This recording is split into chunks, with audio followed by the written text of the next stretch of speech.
Hi friends!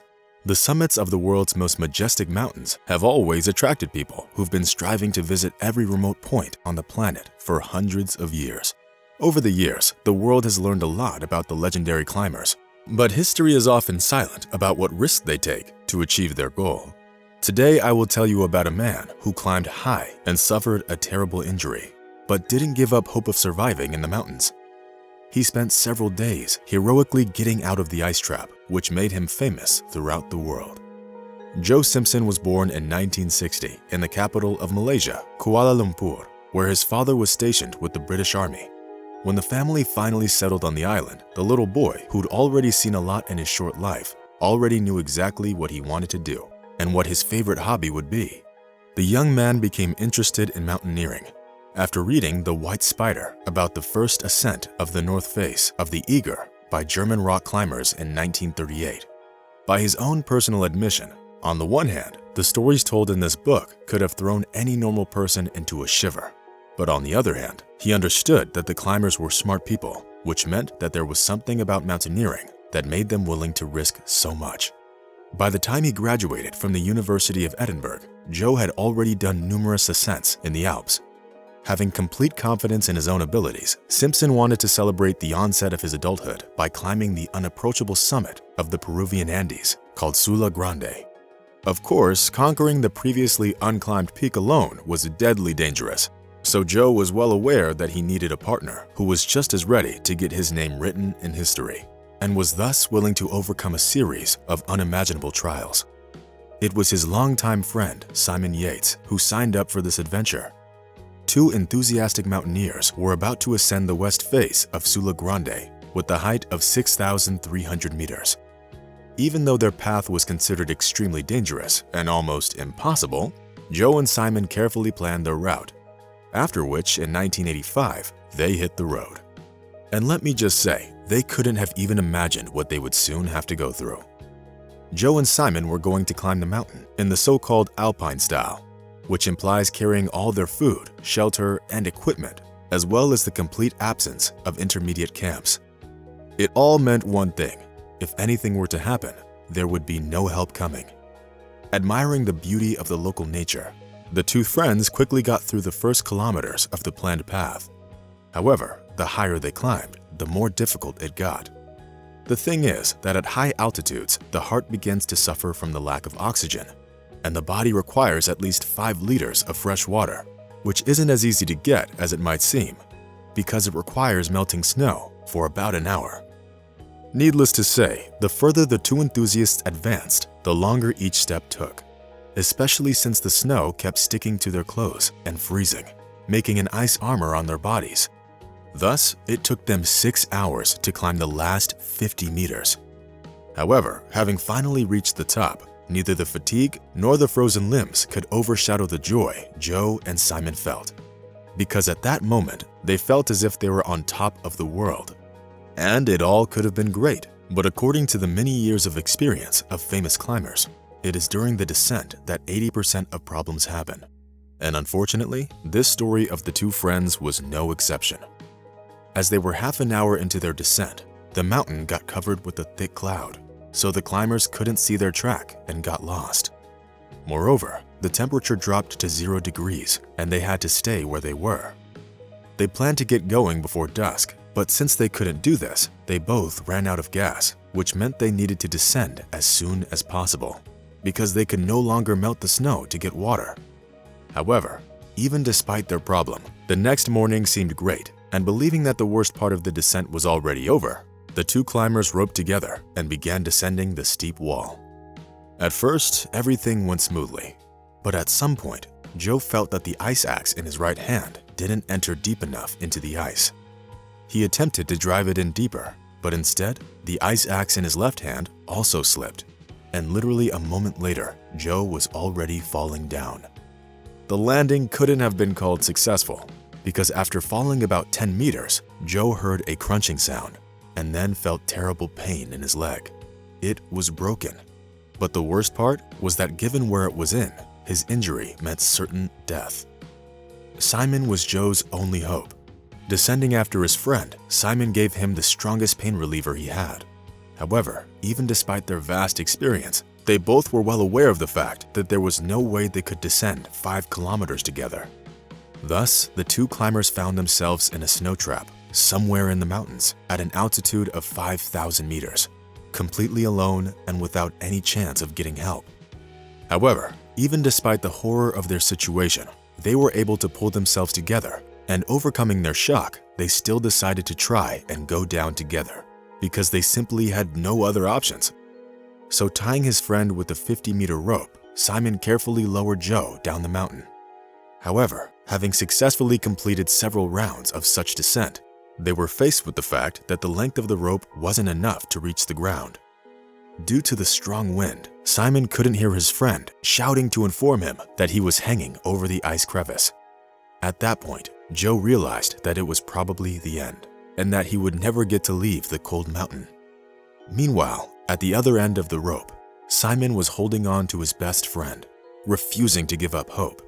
However, he had no idea what was happening to his friend at the time. They were stuck in this uncertainty for about an hour and a half. Simon's hands were numb from the cold and the heavy load. He simply couldn't hold on any longer. He'd been slowly dragged to the cliff and just a few centimeters from the edge.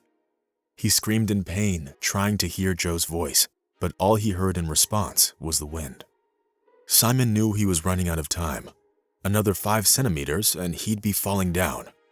Therefore, the man had no choice but to get a knife and cut the rope that tied him to his friend. His hands were trembling and his eyes were filled with tears. But even despite the horror of what had happened, Simpson miraculously survived again. After falling 15 meters, he fell right into the crevice, and landing on a gentle slope, he slid down 50 meters. Yes, he was incredibly fortunate, but the position he found himself in could hardly be called promising. By the time of the fall, Joe had been hanging on the ropes for an hour and a half and was already unconscious. It was the fall that helped him come to his senses. Turning on the flashlight, the climber quickly realized that because of his broken leg, he would not be able to climb up, and looking around, he was convinced that the situation was hopeless. Being in complete darkness in the cave, Joe sobbed and howled, screaming in despair and crying out to the world.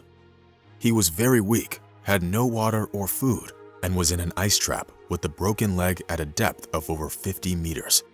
He lost consciousness again and only woke up in the morning. Once again realizing how hopeless his situation was, the unfortunate man began to scream for Simon. Joe couldn't have known that a few hours before he woke up, his friend tried to find him, but having failed, he concluded that Joe must have died. Having weighed all the pros and cons, Simpson tied himself with the remaining rope and began to descend. He resigned to the fact that there was nothing below. At least his death would be quick. However, Joe was lucky because he soon landed at the bottom of the cave.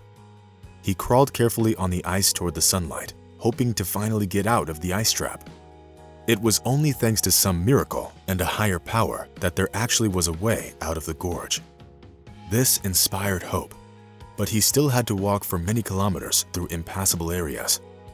Having turned into a crawling child, Joe tried setting himself various small goals. For example, he set himself the task of getting to a snowdrift in 20 minutes. So Joe kept crawling the whole day, and he managed to get through the glacier and got out onto the rocky cliffs. This meant that part of the way was behind him.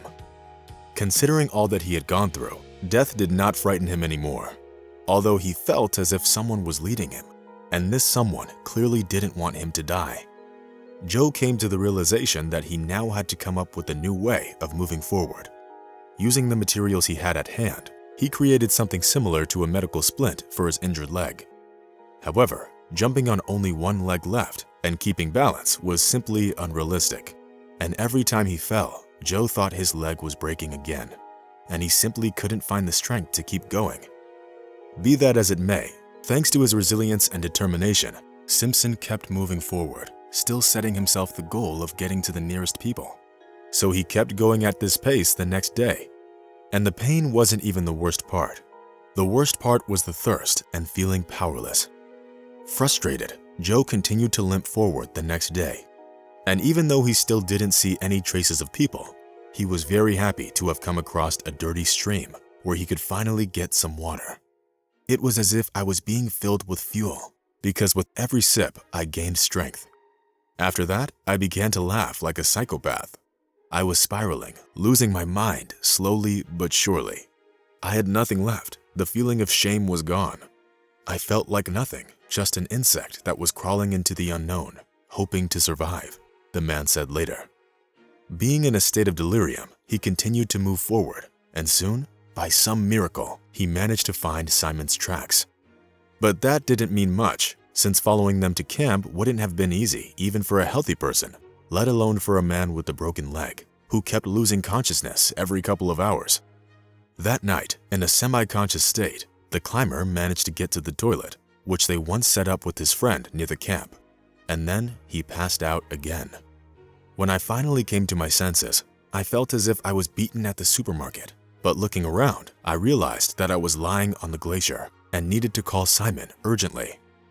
And it's really hard to believe it, but Simon was actually still in the camp, and hearing the screams of his friend, immediately ran to his aid.